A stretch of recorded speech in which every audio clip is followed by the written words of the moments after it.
A Petrobras reduz o preço de combustíveis, mas consumidor desconfia que o reajuste não chegará às bombas. É com Marcelo Matos. A Petrobras reduziu em 3% o preço da gasolina e do diesel nas refinarias. O último reajuste da gasolina ocorreu em 1º de dezembro, aumento de 4%.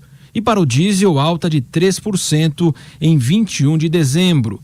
A estatal garante que irá manter a política de combustíveis vinculada ao mercado mundial de petróleo. A queda reflete a acomodação dos preços após o impacto inicial nas relações entre os Estados Unidos e o Irã. O petróleo Brent fechou abaixo dos $65 o barril na sexta, na primeira queda semanal de 5,3%.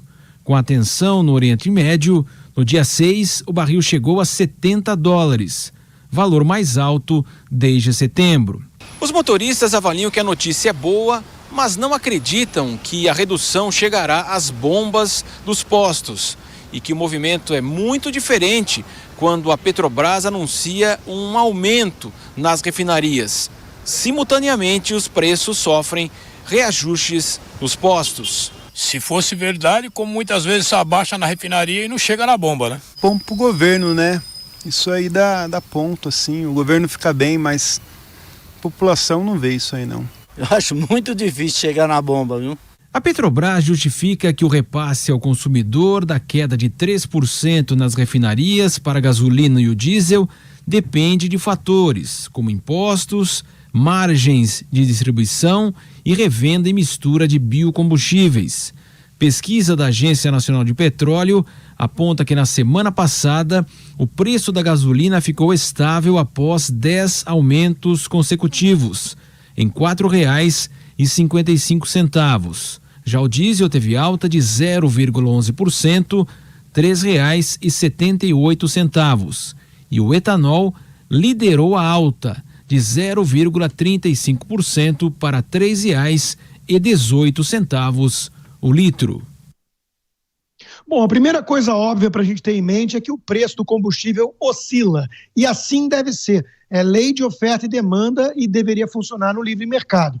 Aqui nos Estados Unidos, toda semana, todo dia, o preço varia na bomba. No Brasil, infelizmente, nós temos quase um monopólio da Petrobras na refinaria, né, no refino de petróleo, inclusive com decisões estapafúrdias na era do PT, que investiu em refinaria junto com Hugo Chávez, então vivo, ditador da Venezuela, né, com dinheiro jogado no lixo. E na parte da distribuição também sempre tivemos um setor muito concentrado. É verdade que isso vem mudando um pouco, mas ainda tem muito a mudar. O grande segredo, maior aliado do consumidor, chama-se livre concorrência. É isso que costuma fazer o tal milagre, né, na economia. E no Brasil, infelizmente, ainda falta muito para chegar até lá. Nos Estados Unidos, vale lembrar, não existe uma Petro USA, que seria análogo à Petrobras, né? Aqui existem dezenas de empresas privadas, americanas e do resto do mundo, competindo nesse setor. Quanto à distribuição, tem que tomar muito cuidado também com esses postos sem bandeira ou de bandeiras pouco conhecidas, porque há muita adulteração, muita corrupção nesse setor e postos que vendem gasolina adulterada e depois o barato sai caro, vai acabar estragando o carro. 9h22. Repita. 9h22. O professor Vieira quer falar, né? Não, Diga, mas professor. só rápido, só lembrar que basta andar pelo interior de São Paulo, Tiago, que o preço é único em qualquer posto. Você pega cidades importantes de São Paulo, o preço é único. Os donos de postos no interior de São Paulo unificam os preços. Não há nenhuma concorrência. Se você sai do estado de São Paulo, vai a Goiânia, capital de Goiás, cidade planejada, vamos lembrar, você encontra preços únicos e muito superiores ao preço, por exemplo, que foi apresentado pelo Marcelo Matos. Basta andar pelo Brasil, não há nenhuma concorrência.